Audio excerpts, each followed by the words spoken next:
வணக்கம், லதா காமாட்சி, நெல்லை போஜன். இன்றைக்கி என்ன ரெசிபி பண்ண போகிறேன்னா, ஈவினிங் ஸ்நாக்ஸு கார கொழுக்கட்டை. கார கொழுக்கட்டைக்கு இந்த 1 டம்ளர் புழுங்கல் அரிசி எடுத்து வச்சுருக்கிறேன். இதை ஒரு 5 தடவை நல்லா வாஷ் பண்ணிவிட்டு 2 மணி நேரம் ஊற வச்சுட்டு ஆட்டுக்கல்ல அரைச்சிட்டு அதுக்கப்புறம் என்னென்ன பண்ணணுங்கிறத உங்கள்கிட்ட நான் ஒன்று ஒன்றா காமிக்கிறேன். இப்போ மாவு அரைச்சிட்டு வந்தாச்சு. இப்போ மாவுக்கு தேவையான உப்பு சேர்க்கிறேன். அதில்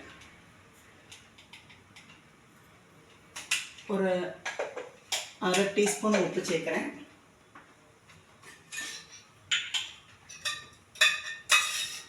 ஸ்டவ் ஆன் பண்ணி கடாய் வச்சு 2 ஸ்பூன் நெய் சேர்க்குறேன்.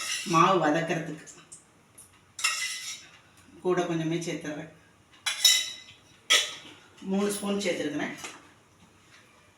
நெய் நல்லா காஞ்சிருச்சு. என்ன பார்க்குறேன். கடுகு, உளுத்தம்பருப்பு,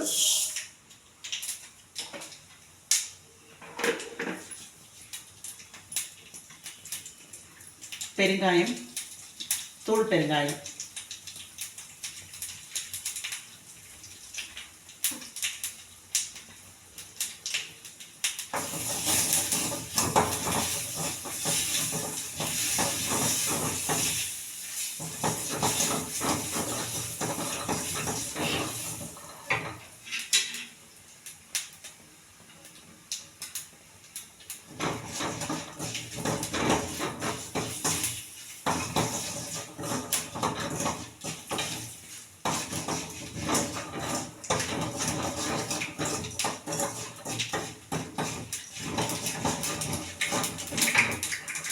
இப்போ வரமிளகா, கருவேப்பிலை எல்லாம் இதில் சேர்த்து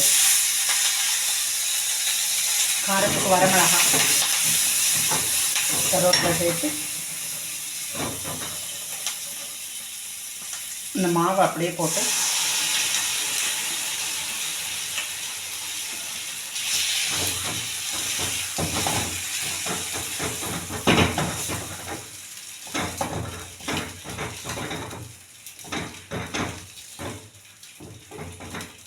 மாவு அப்படி நல்லா வதக்கிட்டு அந்த கொழுக்கட்டை பதத்துக்கு நான் உங்களுக்கு காமிக்கிறேன். எந்த பதம் வேணுங்கிறத காமிக்கிறேன். தண்ணியில் கை வச்சு பார்த்தா மாவு ஒட்டக்கூடாது. இந்த ஸ்டேஜில் மாவை நல்லா இந்த ஸ்டேஜ் வரை நல்லா மாவை வதக்கிட்டு அப்படியே ஒரு 10 நிமிஷம் அப்படியே மூடி வச்சுருங்க. கொஞ்சம் சூடாகினா தானே பிடிக்க முடியும். 10 நிமிஷம் அப்படியே மூடி வச்சுட்டு அதுக்கப்புறம் பிடிச்சு வைக்கிறத உங்கள்கிட்ட காமிக்கிறேன். இப்போ மாவு கொஞ்சம் சூடு ஆறிடுச்சு.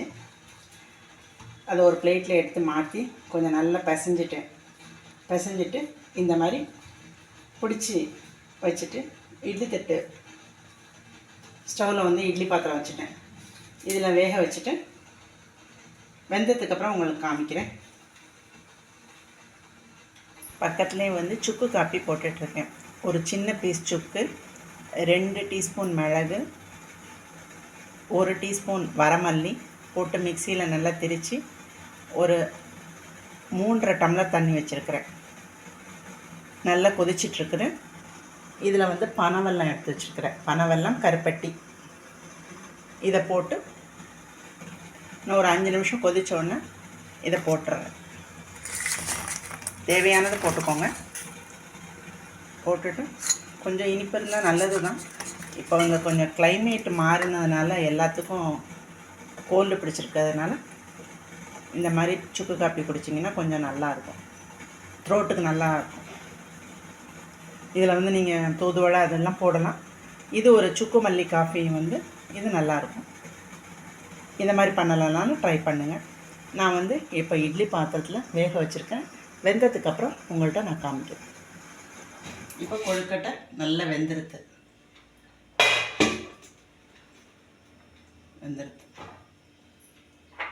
கை சுடுதல்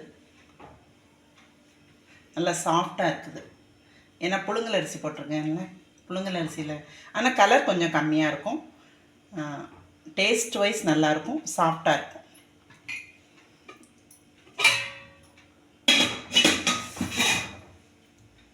ஓகே, இன்றைக்கி இந்த ரெசிபி சாயங்காலம் ஈவினிங் ஸ்நாக்ஸு. பக்கத்தில் சுக்கு மல்லி காஃபி. இந்த ரெசிபி பிடிச்சிருந்ததுன்னா நீங்களே இதே மாதிரி செஞ்சு சாப்பிட்டு டேஸ்ட் பண்ணுங்கள். இந்த வீடியோ பிடிச்சா லைக் பண்ணுங்கள், ஷேர் பண்ணுங்கள், சப்ஸ்கிரைப் பண்ணுங்கள். நன்றி.